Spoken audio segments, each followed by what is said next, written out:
Agora ativou. Ativou? Ativou. Eu estou muito feliz de estar aqui com vocês. Eu já estive algumas vezes aí com vocês, irmãos da Vila Formosa, convite aí do irmão Toninho, a família dele, que são muito queridos para nós. Já estivemos também no acampamento aí com vocês na Missão Caleb aí no passado e foi muito legal. Então também estou me sentindo em casa. Fico feliz aí de poder compartilhar um pouquinho com vocês aí da Palavra de Deus hoje. Nós estamos aqui em Jacareí, São Paulo, né? Eu moro aqui, eu e meu esposo. Atualmente eu tenho a minha própria empresa, né, de marketing digital, então desde que saí lá da Novo Tempo, comecei a trabalhar com isso. Hoje presto serviços, né, para a igreja em outras instituições, a divisão sul-americana, né, associações, uniões. Atualmente estou ali gerenciando os conteúdos e as estratégias dos jovens Adventistas Brasil e Desbravadores, né, da divisão sul-americana, português e espanhol e outras tantas coisas aí da igreja que estamos envolvidos, não é mesmo? É um prazer aí compartilhar com vocês a palavra de Deus. Como a irmã já disse, eu vou estar com vocês também na quarta-feira, aí a gente compartilhando um pouquinho do estudo do livro de Daniel. A gente tem feito esse estudo, Maiara e eu. Acho que vocês já conhecem aí a Maiara, né? Minha amiga que sempre está por aqui também. A gente tem feito esse estudo do livro de Daniel aos domingos com os jovens, né? Nas redes sociais e tem sido muito legal. A gente já está quase acabando e com vocês a gente vai estudar o capítulo 6 nessa quarta-feira. Então estejam aqui para a gente estudar juntos de novo e chamem aí os amigos que vocês sabem que são interessados em aprender sobre profecias, um assunto tão importante para esse momento que a gente está vivendo. Vou convidar você a abrir a sua Bíblia. Hoje a gente vai falar de um assunto bem atual, mas que, na verdade, para nós cristãos não é nenhuma novidade, mas a gente precisa falar sobre isso. Vamos abrir aí a nossa Bíblia, pega aí a sua Bíblia, vamos abrir o primeiro verso que nós vamos ler está no capítulo 5 do livro de Mateus, tá bom? Então abre a sua Bíblia no livro de Mateus, no capítulo 5, para a gente começar a ler o primeiro verso de hoje. Você vê que a gente vai ler muito a Bíblia hoje, mas a gente precisa aí exercitar não só esse hábito aí da leitura, mas também a gente precisa de vários versos para contextualizar esse assunto. Se você já tiver aberto aí, deixa eu dar uma olhadinha aqui, ó, no rostinho dos irmãos que estão por aqui, né, que estão aqui com a gente. Se você já tiver aberto a sua Bíblia, em Mateus capítulo 5, vamos então agora orar rapidamente para a gente conseguir aí compreender esse texto de hoje. Oremos. Querido Deus, nós estamos aqui com a sua palavra aberta, queremos pedir iluminação, que o seu Santo Espírito esteja aqui conosco, como está desde o início desse programa aqui, entre família, entre amigos, que o Senhor nos ajude a tirarmos as melhores lições aqui desse texto, que ele possa transformar a nossa vida através do Espírito Santo e que possamos ser realmente pessoas capazes de transmitir essa mensagem a outros também, não só através das nossas palavras, mas das nossas ações e de quem nós somos. Em nome de Jesus. Amém. Por falar em quem nós somos, você já parou para pensar em quem você é? Eu tenho visto muita gente durante essa pandemia se perguntando, e alguns até comentam, falam, eu tô tendo uma crise de identidade, né? Eu tô avaliando minha vida, tô avaliando meus conceitos, né? Coisas que às vezes a gente não tinha tempo de fazer ali na nossa rotina diária, agora as pessoas estão tendo tempo de parar, de pensar. E esse momento, ele não traz só uma reflexão boa e coisas boas. Às vezes ele desperta também coisas ruins, né? O pior de nós, às vezes, fica um pouco mais evidenciado porque a gente fica um pouco descontrolado, algumas coisas saem do nosso, né, da nossa rotina, daquilo que a gente faz. E hoje eu quero falar com vocês um pouquinho sobre isso, de a gente reassumir a nossa identidade, o nosso papel e aquilo que Deus pediu para que nós realmente fizéssemos. Porque existe uma grande diferença entre quem eu sou e o que eu estou fazendo aqui e o que Deus pediu que eu fizesse e quem Deus espera que eu seja. O título da mensagem ele é Como Jesus Tratava as Pessoas, exatamente por isso. Que existe uma diferença entre como Jesus trata as pessoas e como nós tratamos as pessoas. A gente trata as pessoas baseado naquilo que a gente julga sobre elas, aquilo que a gente está vendo sobre elas, sobre os erros que elas cometem, sobre aquilo que elas fazem de bom, aquilo que elas aparentam, é o que a gente consegue ver, é a superfície. E Jesus, ele trata as pessoas de acordo com aquilo que elas podem vir a se tornar nas mãos dele e aquilo que ocorre no íntimo do coração, porque é o que Jesus consegue ver. E aí hoje a gente vai fazer aí esse paralelo. Então, abriu aí no capítulo 5 de Mateus, nós vamos começar lendo um pedido que Jesus fez, um ensino de Jesus que é muito conhecido, mas a gente vai fazer um paralelo mais lá na frente. Capítulo 5, verso 13. Conhecidíssimo, talvez um dos mais conhecidos. Vocês são o sal da terra, né? Ali no capítulo 5, no verso 13. Mas no 14, ele fala que nós somos o quê? A luz do mundo. E aí ele fala que é impossível esconder a cidade edificada sobre um monte, ele continua ali o ensinamento. Jesus está dizendo o quê? Que nós somos luz para o mundo, certo? Ele começa falando isso aqui no capítulo 5. Só que nem sempre a gente tem usado essa identidade de ser luz, de iluminar, de trazer paz, de trazer conforto, de trazer ânimo para a nossa realidade, para a vida de alguém. Muitas vezes a gente tem feito o contrário. E aí hoje eu quero relembrar com vocês um mandamento bíblico. A gente fala muito sobre os 10 mandamentos, a gente às vezes enfatiza mais uns do que outros, né? E hoje eu quero enfatizar com vocês o mandamento de Êxodo 20, capítulo 13, que é o não matarás. Por quê? Esse mês a gente está aí numa campanha de conscientização, Setembro Amarelo, né? Pelas pessoas que, infelizmente, tiram a sua própria vida, né? Uma campanha de prevenção ao suicídio.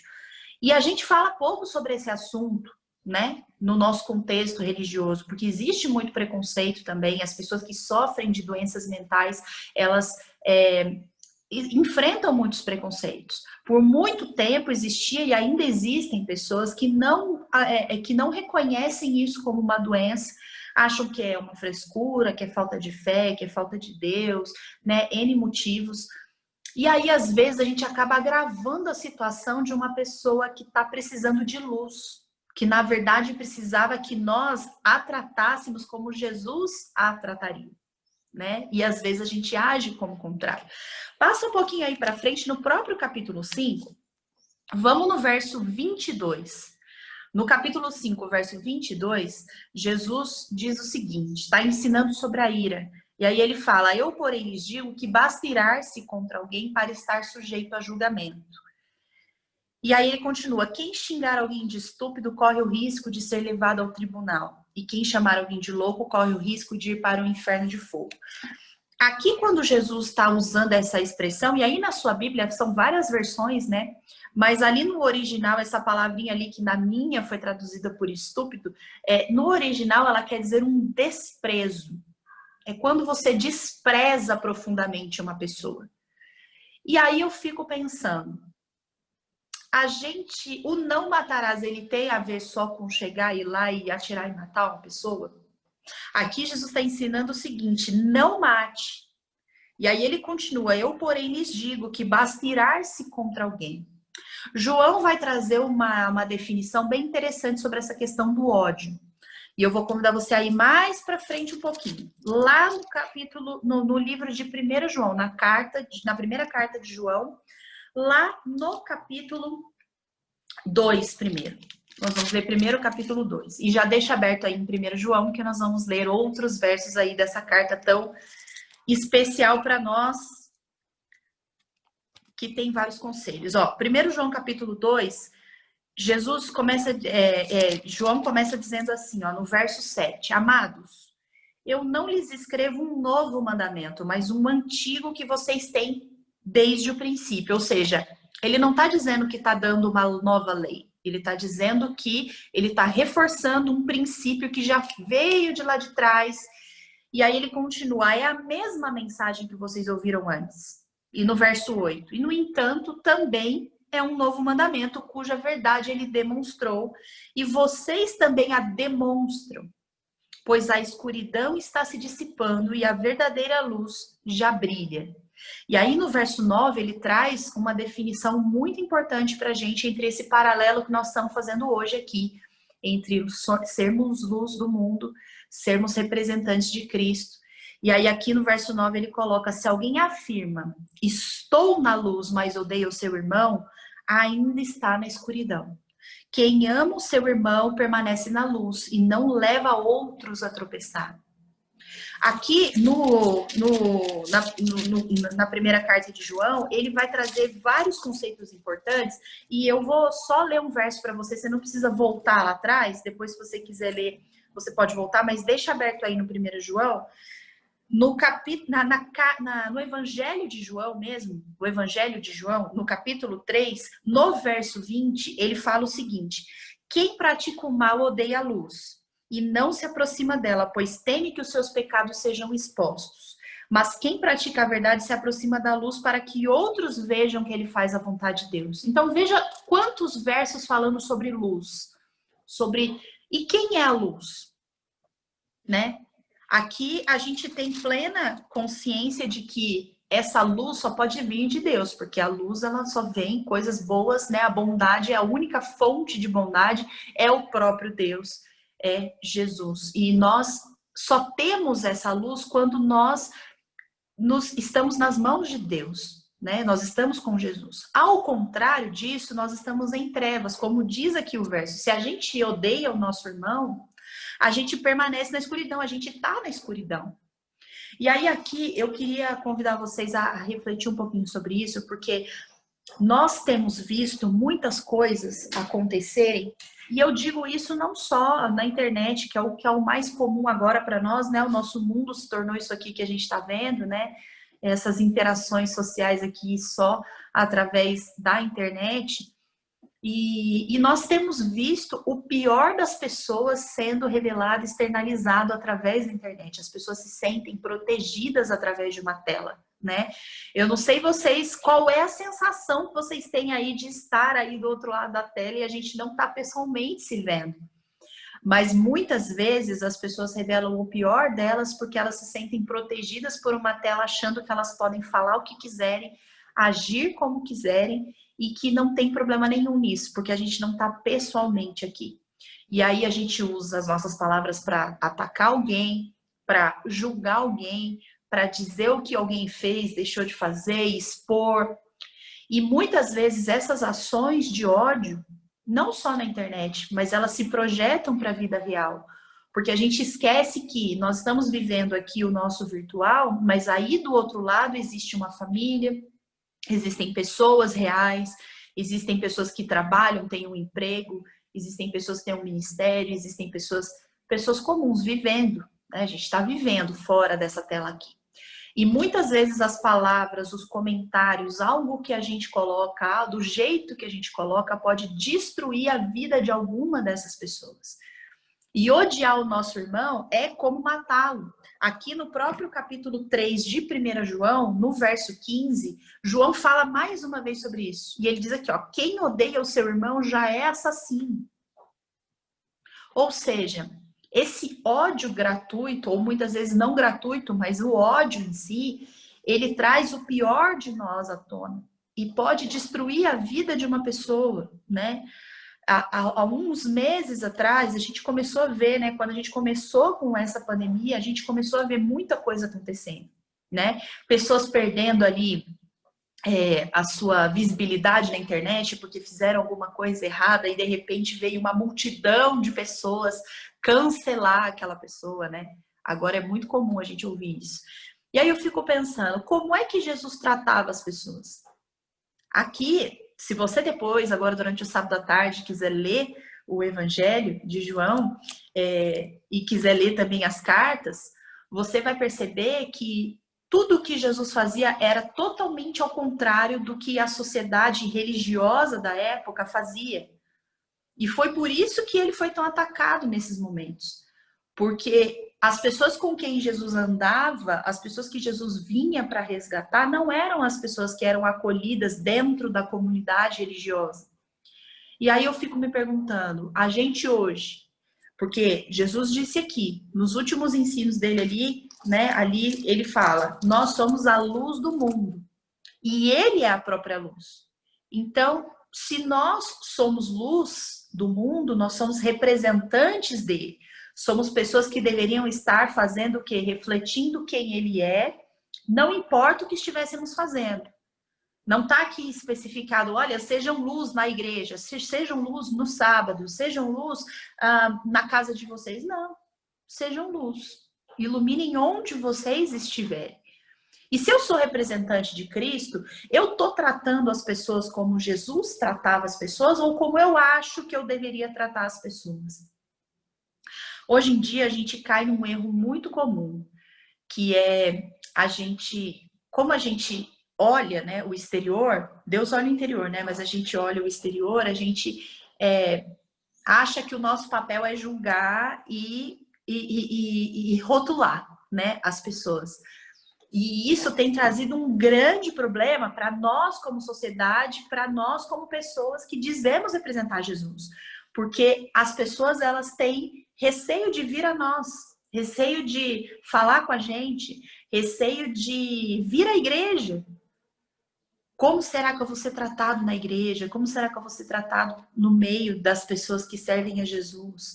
E não deveria ser essa a impressão que a gente passa, né? A gente deveria ser pessoas a quem as pessoas recorreriam quando precisassem de algo, pessoas que seriam confiáveis quando elas precisassem se abrir.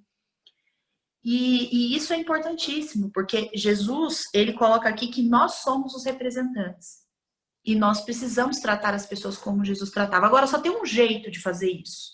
Porque você deve estar pensando assim, então, Lígia, mas é o seguinte, Jesus conseguia enxergar quem as pessoas eram além daquilo. Então, quando ele enxergou Pedro, ele não viu Pedro impetuoso, um pescador que falava o que pensava, um cara com um temperamento às vezes difícil. Ele não enxergou isso, ele enxergou Pedro depois, né? Quem ele poderia se tornar nas mãos dele. E a gente não consegue, né? Mas eu tenho aqui no próprio capítulo 3 de João a resposta que nós temos para como é que a gente faz isso? Como é que a gente se torna luz? Como é que a gente continua sendo representante de Cristo? Aqui no capítulo 3 de 1 João, ele começa falando do amor do Pai. Né? E é por isso que a gente conhece João como discípulo do amor, porque ele fala muito de amor e tal, quando você lê as cartas dele. E aí, o que ele começa a falar no capítulo 3, verso 4? Quem vive no pecado transgride a lei, pois todo pecado é contrário à lei, certo? Todos nós temos consciência disso. Agora ele continua no verso 5, falando de Cristo. Ele diz, vocês sabem que ele veio para tirar os nossos pecados e nele não há pecado. Ou seja, em quem não há pecado? Em mim, Lígia? Em você? No pastor, na sociedade religiosa? Não. Não há pecado em Cristo. Guarda essa ideia, porque ao final nós vamos usá-la. E aí no verso 6 ele diz, quem permanece nele não continua a pecar, mas quem continua a pecar não o conhece e não entende quem ele é. Aqui entendam o seguinte, essa palavra permanecer, ela tem muito significado para nós. Não significa que nós não vamos pecar nunca mais. E nem significa que nós seremos totalmente transformados aqui antes, né, do momento em que Jesus realmente voltar e transformar a gente por completo a imagem e semelhança dele, teremos um corpo glorificado e tudo mais. Aqui nós temos que entender o seguinte: a gente precisa permanecer em Cristo, ainda que sejamos pecadores. Porque a proximidade com o pecado, ela revela quem a gente é. Por isso que lá, quando a gente leu em João, a gente leu que quem pratica o mal, ele odeia a luz e não se aproxima dela, porque ele teme que os seus pecados sejam expostos. Porque quem pratica a verdade se aproxima da luz e os pecados, eles são revelados. Porque quanto mais perto de Cristo a gente está, mais a gente consegue enxergar as nossas limitações. Quem a gente é. Porque, né, os nossos defeitos, as coisas que a gente tem que mudar. E não somos nós quem mudamos. É a permanência em Cristo que vai transformando o caráter de degrauzinho em degrauzinho até que a gente seja mais parecido com Cristo. Às vezes a gente confunde muito o nosso trabalho que Deus nos deu para fazer, a obra que Deus nos deu para fazer, com o trabalho do Espírito Santo. E aí a gente tem um outro pecado muito comum, né? Que é a gente querer ser como Deus, porque se a gente está dizendo que nós estamos fazendo a obra do Espírito Santo, a gente está caindo no erro de dizer que a gente pode fazer a transformação por nós mesmos, e ninguém pode fazer isso, além do Espírito Santo. Então, quando você permanece em Cristo, as suas imperfeições, elas ficam mais evidentes. E você fica mais suscetível à voz do Espírito e você consegue verificar aquilo que você tem, que você precisa ser transformado e pedir ao Espírito Santo que transforme isso em você. E aí o Espírito realiza a transformação. Então, por que é que a gente tem que permanecer?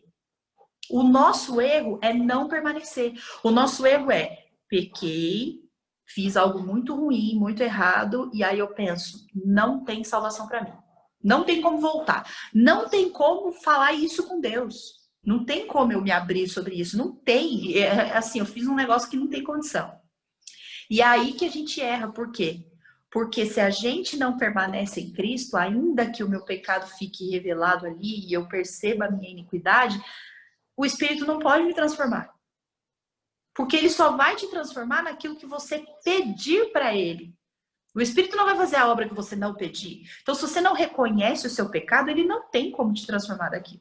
Porque você não reconheceu, você não se arrependeu daquilo, você não pediu a ajuda dele. E o Espírito Santo não trabalha assim. Ah, vou transformar a Lígia, mesmo que ela não me peça, porque, não. Então, vejam que aqui a gente tem um conceito muito importante. Antes dele falar sobre essa questão de quem odeia o seu irmão é assassino, ele dá o exemplo de Caim e de Abel. E aí ele fala exatamente sobre isso, sobre o quanto Caim estava incomodado, quanto aquilo estava destruindo Caim por dentro ao ponto dele chegar lá e fazer aquilo. Nós, quanto mais distantes de Deus estamos, piores nos tornamos, porque não tem nada de bom em nós. As nossas fraquezas, a nossa maldade, ela é evidenciada. E a gente transborda isso. Então, quando eu me afasto e não permaneço em Cristo, eu não destruo só a mim mesmo. Eu destruo o outro que está do lado. Porque eu tenho um ódio dentro de mim que eu preciso externalizar, eu preciso fazer mal para o outro para que eu me sinta melhor, e aquilo não te faz melhor, e aquilo não te faz se sentir melhor. E você espalha o ódio, você espalha o julgamento, você espalha as coisas ruins que estão dentro de você e você tenta canalizar aquilo no outro. E isso é complicado. A gente precisa assumir a nossa responsabilidade. Jesus nos chamou para sermos luz, como ele, representantes. E isso é algo que qualquer anjo gostaria de fazer aqui. Gostaria de estar aqui em nome de Cristo para ser o representante, para terminar a obra e pronto, e acabou, e todo mundo ia para o céu logo. Mas não foi assim que Deus planejou. Deus planejou para que você e eu fôssemos o conduto de luz e pudéssemos levar isso para as pessoas. Não só através de pregações, de músicas, dos seus dons, dos seus talentos, da igreja, do sábado de manhã, mas quando você está parado no ponto de ônibus, quando você está em algum lugar, quando você conversa com alguém, quando você dá atenção para alguém que as pessoas banalizam, que as pessoas não querem saber, que as pessoas rotulam, que as pessoas não querem conversar. E era exatamente assim que Jesus tratava as pessoas. Jesus talvez tivesse vivido mais se ele não tivesse feito tantos milagres ali a pessoas marginalizadas, se ele não tivesse, entre aspas, transgredido ali algumas tradições que foram colocadas e impostas pelos religiosos da época, que faziam com que as pessoas vissem a religião como um fardo muito pesado, um negócio difícil de viver. E Jesus veio e simplificou as coisas e mostrou como é que era. E tudo isso foi muito difícil para as pessoas religiosas da época, entre aspas, engolirem, porque estava muito diferente daquilo que eles mesmos impuseram sobre eles como tradição, como sendo o correto. E a gente precisa tomar esse cuidado hoje, irmãos. Eu quero concluir a nossa reflexão aqui dessa manhã falando sobre isso, porque a gente às vezes se perde e nós precisamos sim ler, estudar, recapitular e todos os dias tomarmos consciência da nossa identidade, o que a gente está fazendo aqui, por que é que nós estamos aqui, para que fomos colocados aqui. Porque se a gente não tiver isso em mente diariamente, a gente se perde e a gente corre o risco de sermos como aqueles na época de Cristo que olhavam para as pessoas e julgavam que elas não eram dignas de fazer parte do povo de Deus por qualquer razão. A gente corre o risco de olhar para as pessoas e impor sobre elas um fardo muito pesado, que é uma religiosidade tóxica, às vezes, algo que a gente cria, algo como tradição, e a gente afasta as pessoas do evangelho. A gente corre o risco de ser essas pessoas. A gente corre o risco de estar no grupo de pessoas que falou, resolve logo esse problema, mata logo esse nazareno, tá dando muito trabalho aqui. Tava funcionando tudo certinho antes dele vir aqui, a igreja tava bem, tava todo mundo ok. E aí vem esse cara baderneiro aqui. E a gente corre o risco de ser essas pessoas que não enxergam o Cristo, só enxergam a tradição, só enxergam as coisas que queremos enxergar. E a única coisa que liberta disso tudo é o relacionamento com Cristo, é ler a palavra, é estar em oração, para que a gente possa brilhar, né? Para que a gente possa ser a luz, para que a gente possa externalizar isso, porque ninguém dá aquilo que não tem. Por algum momento a gente pode manter a máscara de boa religiosidade, né? Do sábado de manhã, aquela coisa que a gente quer mostrar para as pessoas. Mas a gente tem que entender que a gente prega muito mais sem falar nada do que falando. E a gente não tem muitas vezes pregado através da nossa atitude com as pessoas. As pessoas estão desesperadas por aí procurando uma saída. Com tantas igrejas, com tantas mensagens, com tantos mensageiros, como é que as pessoas vão saber a diferença? É o Espírito que vai conduzi-las à verdade, conduzi-las à luz. E se a gente estiver brilhando, as pessoas vão ver. Agora, se a gente não estiver, a gente vai ser como aqui Jesus explicou no primeiro verso que a gente leu. Nós vamos ser como uma lâmpada colocada dentro de um cesto, né? Não vamos ser as lâmpadas colocadas sobre o pedestal, como diz aqui o verso, de onde ilumina todos que estão na casa. A gente precisa permanecer, estar com Cristo, fortalecer o nosso relacionamento com Cristo. O nosso papel é esse. E o Espírito faz a obra. O Espírito transforma não só a gente como instrumento, mas a pessoa que vai receber a mensagem. E aí sim a mensagem faz sentido. Não vamos querer fazer todo o trabalho. Nós não somos multifuncionais nessa obra. Deus comissionou. Nós estamos aqui, estamos disponíveis. O Espírito nos transforma. E o mesmo Espírito que nos transforma é o Espírito que transforma a outra pessoa, que age nas necessidades da outra pessoa, que vai mostrar as fragilidades dela para ela, não para mim. Não vai dizer, Lígia vai lá e aponta o pecado da fulana para que ela... Não. É claro que nós devemos dizer às pessoas o que é pecado, quais são os pecados, o que a lei de Deus ensina. A gente tem que fazer isso sim. Mas quem transforma, quem vai julgar, é Deus. Então, nós precisamos assumir a nossa identidade. E com isso, permanecer é a chave. Não tem outra chave. Se a cada vez que você pecar ou que você errar, você achar, não, deixa quieto, isso daí não é para mim. É isso que Satanás quer que você pense. Ele quer que você pense assim, ó, já foi, já deu, você já fez isso tantas vezes, você já viu que não vai dar, né? Mas Deus não está dizendo isso. Deus está dizendo, permaneçam em mim.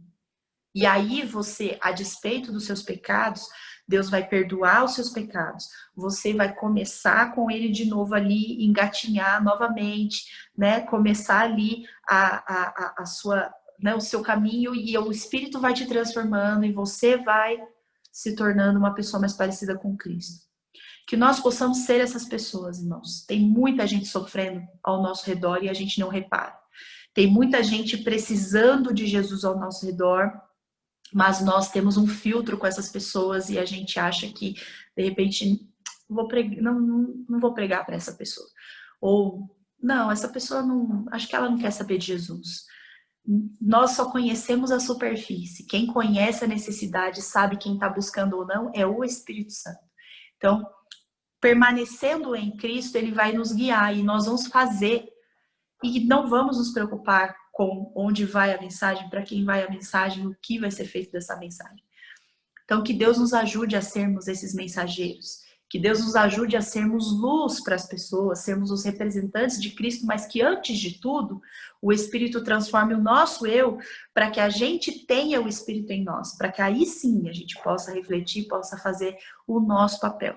Eu quero convidar você para a gente orar juntos e a gente finalizar a nossa mensagem e a gente se encontrar aí de novo na quarta-feira. Espero que esses capítulos tenham sido úteis, que você depois releia em casa, que você pense sobre isso, porque realmente quando todos nós nos entregarmos ao Espírito para que possamos ser aquilo que Jesus sonhou para nós, aquilo que Ele enxergou em nós, enxergou em mim, Lígia, na Mariane, no Vitor, em tantas pessoas que estão aqui conosco, é isso que Ele espera de nós, é o que Ele enxerga em nós, não o que a gente está enxergando, não o que as pessoas estão enxergando. Oremos então, feche seus olhos aí, vamos orar. Querido Deus, nós agradecemos porque nós temos a oportunidade de livremente aqui estudarmos a sua palavra entre irmãos, entre família, porque a gente sabe que em muitos lugares esse privilégio, ele infelizmente não é concedido a muita gente. E a gente quer agradecer também pela tecnologia que está nos unindo aqui nesse momento em que infelizmente a gente ainda não pode congregar ali como gostaríamos. E nós agradecemos também porque o Senhor nos colocou aqui. Eu não sei como foi a semana de ninguém, eu não conheço muitos dos nossos amigos que estão aqui e nem imagino pelo que eles estão passando, mas eles estão aqui hoje. E eu tenho certeza que o seu Santo Espírito os visitou e vai continuar visitando sempre que eles pedirem a tua presença na vida deles, na casa deles, na família deles. Então, por favor, Senhor, transforma a nossa vida como irmãos que aqui estamos, partilhando do pão da sua palavra, que nós queremos ser transformados pelo Senhor, queremos ser mais parecidos com Jesus, queremos aproximar as pessoas de Jesus e não repelir. Queremos fazer o nosso trabalho e não o trabalho do Espírito Santo. Queremos fazer com que as pessoas enxerguem um Deus de amor que as ama independente de quem elas são, porque era assim que Jesus fazia e nós queremos fazer assim como Ele também. Queremos que essas pessoas elas possam ser transformadas pelo mesmo Espírito Santo e possam se tornar também aquilo que o Senhor sonhou para elas, aquilo que o Senhor enxergou nelas. Mas nós sabemos que a gente precisa dessa transformação primeiro, Senhor. Então a gente quer nesse momento entregar nossa vida ao Senhor, pedir que o Senhor nos transforme àquilo que o Senhor sonhou, aquilo que o Senhor enxergou em nós quando nos chamou para estarmos aqui entre o seu povo. E queremos pedir que o Senhor nos dê forças para permanecermos em Ti a cada momento da nossa semana, do nosso dia. Também queremos pedir forças para que nós possamos permanecer no Senhor quando errarmos, porque para nós é muito simples se afastar quando a gente faz um negócio errado e aí a gente acha que não tem mais como voltar. Então, por favor, Senhor, esteja conosco para que nós não caímos nessa armadilha de achar que não tem mais jeito para nós. Por favor, esteja conosco para que nós possamos buscar a sua verdade na sua palavra. Independente de outras fontes, a gente sabe que é importante a gente estar aqui, a gente ouvir mensagens, a gente procurar mensagens na internet, a gente assistir TV, a TV Novo Tempo com mensagens, a gente assistir o pastor pregando, mas a gente quer pedir que o Senhor nos ajude a termos vontade de ler a sua palavra para que nós possamos mergulhar nela, realmente sermos transformados pela palavra, para que a gente possa estar cheio. E quando a gente tiver que dar testemunho do Senhor, a gente tem essas palavras em mente. Abençoe todos os irmãos que estão aqui, a semana deles, a família deles, que nós possamos estar juntos em outros momentos também.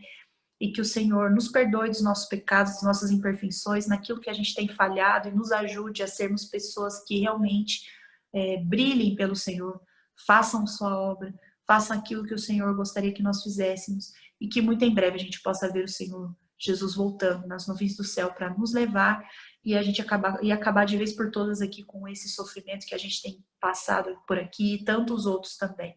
Abençoe essa igreja de Vila Formosa, continue sendo luz onde eles estão e que o Senhor nos abençoe para que possamos enxergar nos outros também as virtudes e as coisas que o Senhor colocou em cada um, porque nós sabemos que todos são seus filhos e todos merecem ouvir a sua mensagem. Esteja conosco, nos perdoe, nos ajude. Em nome de Jesus pedimos e agradecemos tudo isso. Amém.